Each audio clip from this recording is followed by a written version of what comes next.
Welcome back to some more health accumulation. So why do your children potentially, maybe my children, ask for want junk food? Why is it so challenging, hard to get children to eat whole foods? Meat, fruit, vegetables.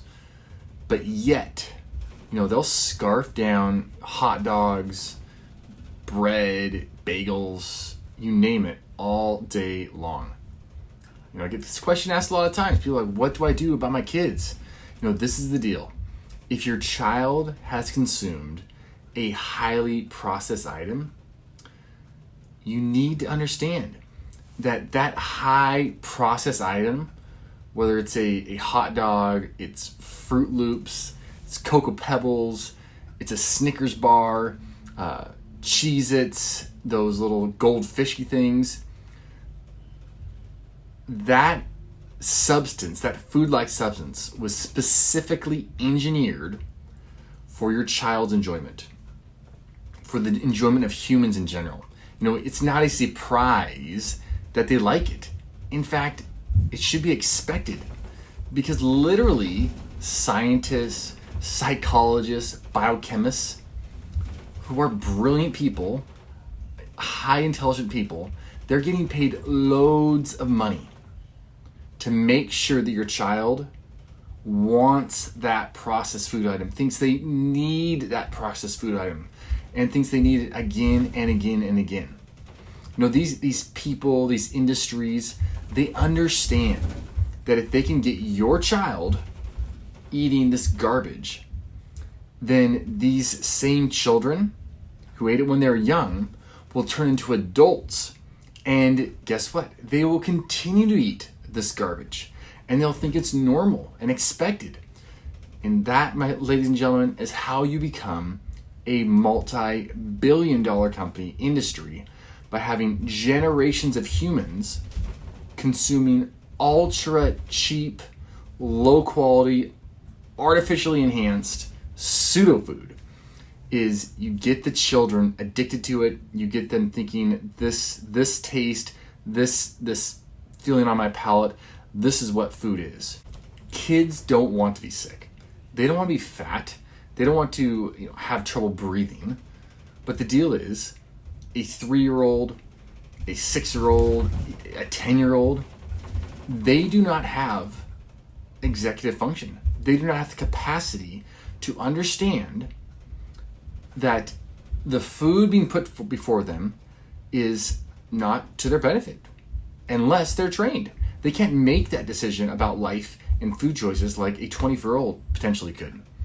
All they can understand is that this food tastes great, and the people who bought this food from me, who put it in our cupboard, who put it in our refrigerator, who put it on our table, who gave it to me in the backseat of my car, these people love me more than anybody else and care for me more than anybody else. So if they're buying it for me, if they're setting it in front of me, why wouldn't I not eat it? And it tastes delicious. And then, of course, if we're in a setting where we're going to say no, we're not going to give that to them, they're not going to have it, they would beg, they would plead, they would cry, they would throw a tantrum, and make the life of a parent very difficult enough, in fact, that the parent will eventually give in and permit the child to have this otherwise pseudo food, a food that is promoting deleterious effects in their body. So as a parent myself, 6 little kids under 10 years old, there are no humans on planet Earth that I want to thrive in life more than these 6 gold beyond gold nuggets that I have.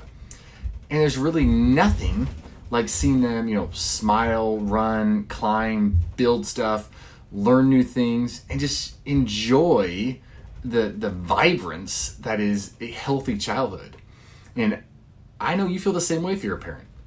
You want your children thriving in life, even if they've been born with genetic things and stuff like that. You want them thriving wherever they're at. I also understand that there is so much peer pressure from other children, from other parents, from grandparents, sisters, brothers, And, you don't want your kids to basically, stick out, feel awkward in social situations. And so you often cave to these pressures and give in when it comes to what your child's going to eat and consume. And the problem with caving over and over to, say, the donuts at church, the candy prizes at school, the birthday food coloring, and the soda pop at the sports games, is that this gives our child a mixed message of what is actually to our benefit and what is not to our benefit, and why we're having these otherwise not real food items in these settings of jubilation and entertainment. Why is this happening? There's this good thing, this entertaining thing happening, and every time this entertaining thing happens, or every time I do something great, I get this junk food. Why would I think this food is bad for me, right? So our children need to know that we have their back. Not only, say if a bully comes around town, but when the bully of processed food shows up, and that bully's shown up a lot lately, right? I mean, on the daily, right? So our kids need to know, they need to understand that it is our pleasure, it's our joy, to make them a lunch to take to school. One that's loaded with goodness. And you say, oh, but they won't eat it. They'll just bring it back. They'll trade it with their friends. They need to know why you're making them that goodness. They need to know why there's an apple or there's dried mangoes in their lunch bag instead of potato chips and, say, a Nutri-Grain bar. They need to know, why there's meat instead of just a piece of white bread, or why they're getting real peanut butter instead of Jiffy or Skippy peanut butter. They need to know. How are they going to know other than just that's bad for me, that's good for me? No, that's not sufficient. We need to explain to them, because out in that world, they're being inundated with every color, every little cartoonish thing saying that this is what you need to eat. This is what this is how you belong. So they need us to explain why we take our own lunch to work, and we don't go get fast food for lunch. They need to understand why, we don't eat a bowl of ice cream before we go to bed. Or after they go to bed, we go get a bowl of ice cream or grab a bag of chips. They need to know why we put a bottle of water in their backpack, even though their buddy Tim and is getting, Gatorade and or a Capri Sun in their bag.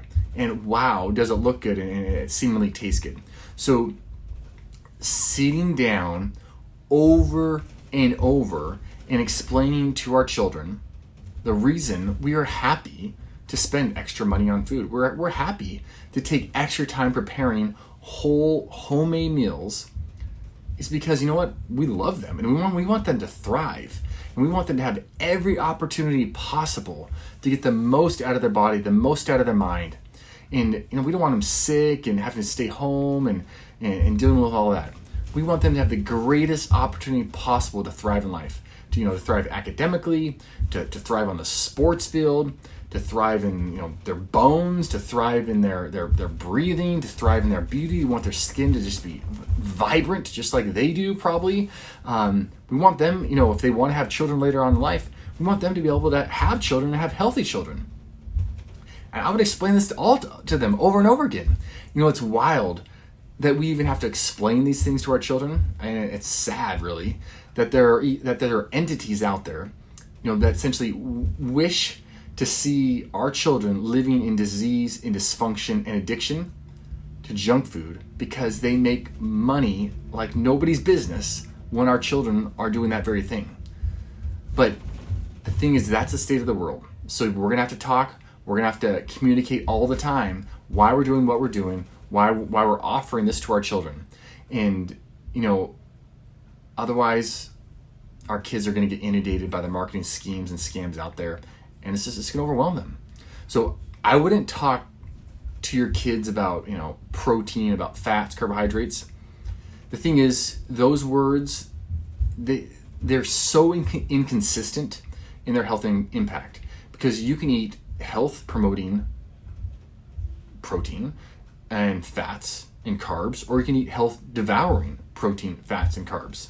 So let's talk to our children about colors, about real colors, about what food coloring is versus actual true pigment in a food, about real meat, how cows or bison, they eat grass, and humans can't digest grass, so we need these animals to basically break down the nutrients in grass, permitting us to then eat that beef and get the benefits of those fatty acids that are in the grass.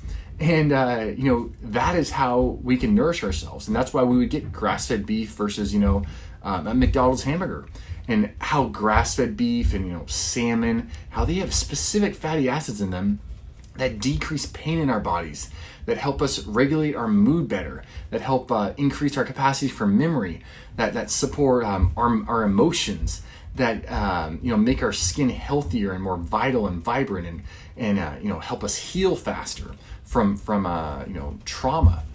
Explain to your children how color is a sign of life, how greens and blues and reds and purples in food that's life right there. So the more color we eat, the more life we are putting into our body.